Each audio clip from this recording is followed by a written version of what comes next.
Hello my friends and welcome. Today's story is about our forgotten famine. In 1925 the Irish government denied 750,000 people faced famine. However, in the west of Ireland, several hundred people had already starved to death.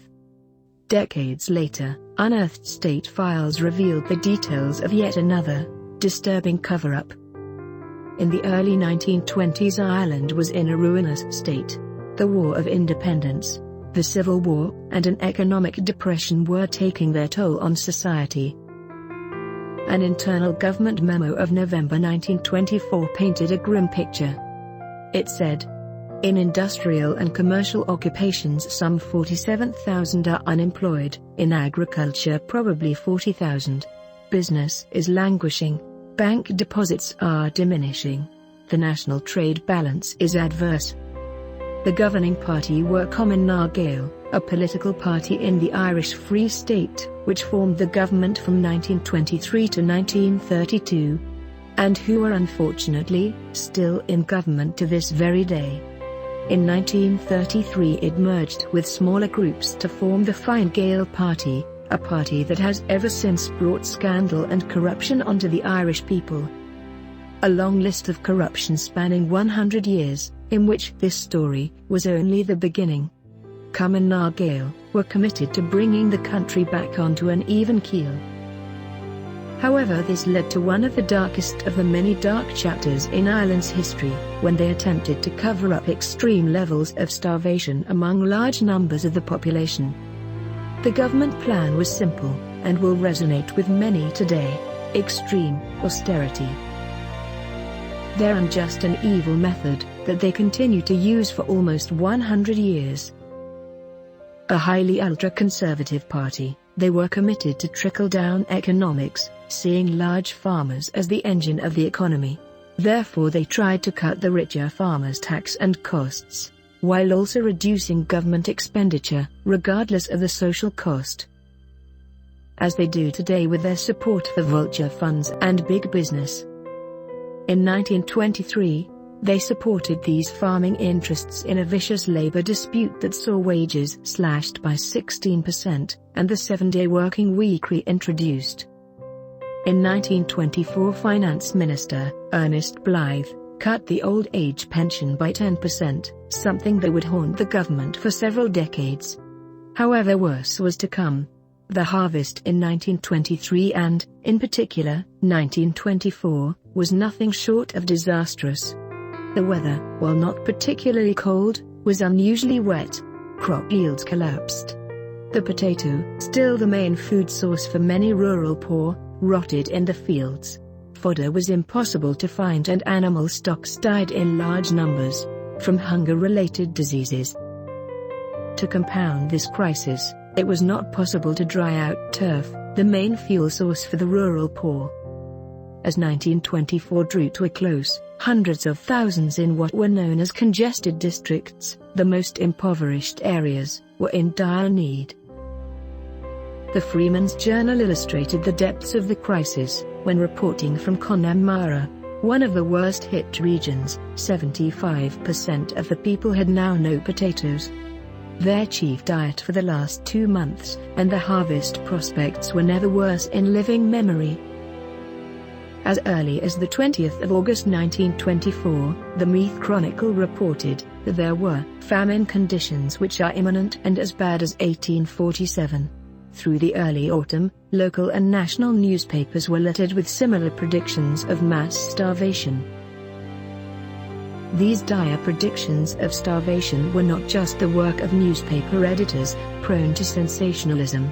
In September 1924, after the Anglo-Celt, a Cavan-based newspaper, predicted a famine, the local branch of Famine Gael complimented this timely exposure at the true state of affairs. The shadow of famine is overspreading the outlook of the poor peasantry.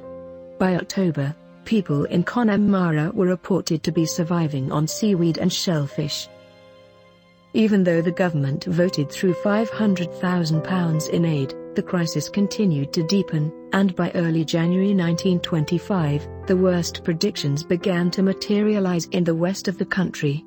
On New Year's Eve 1924, a doctor was called to the home of Michael Caine, who lived on Omi Island.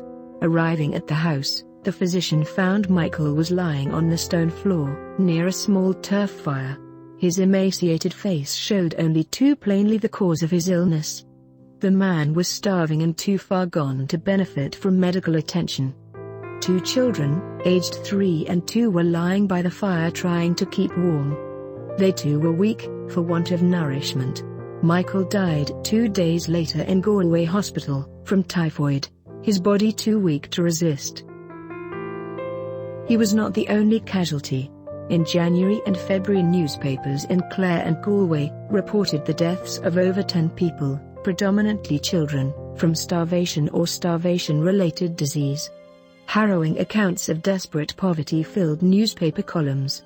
The charity, Queen Victoria's Jubilee Nurses Organisation, saw a large increase in maternity and child welfare cases, from 51,106 in 1924, to 67,295 in 1925. While the Manchester Guardian termed what was happening in Ireland as a famine, the president, W.T. Cosgrave, said, the situation of distress was considerably greater than normal, but comparison with 1847 is not justified. There is no question of famine in that sense. For the Manchester Guardian to have used the worst famine in modern European history as a benchmark nevertheless illustrated the depth of crisis. Given the prominence of starvation in the Irish psyche and history, the fact that there were people starving to death in Ireland only 3 years after independence ensured this crisis had ramifications far beyond the humanitarian sphere. Initially, the government appeared proactive. Although fiscally conservative, they had provided £500,000, a considerable sum of money for the time.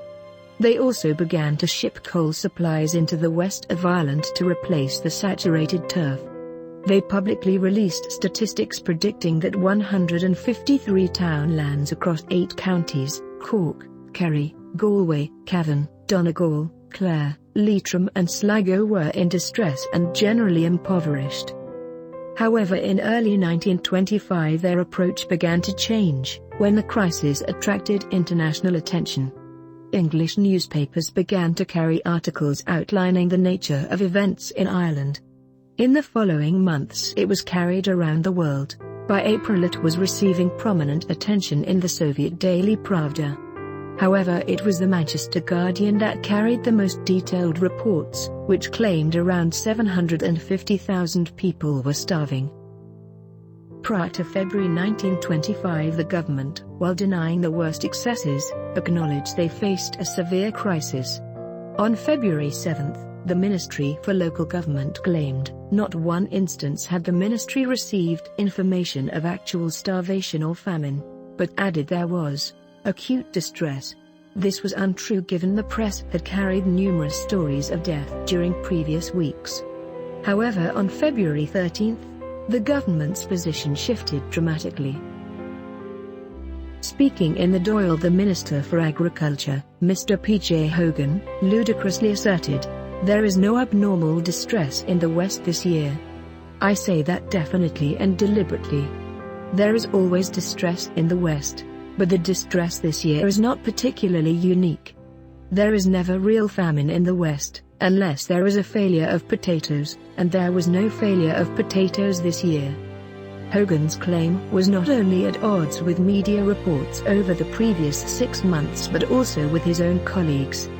His close friend and Minister for Justice, Kevin O'Higgins, had predicted food shortages in a speech marking independence in December 1924.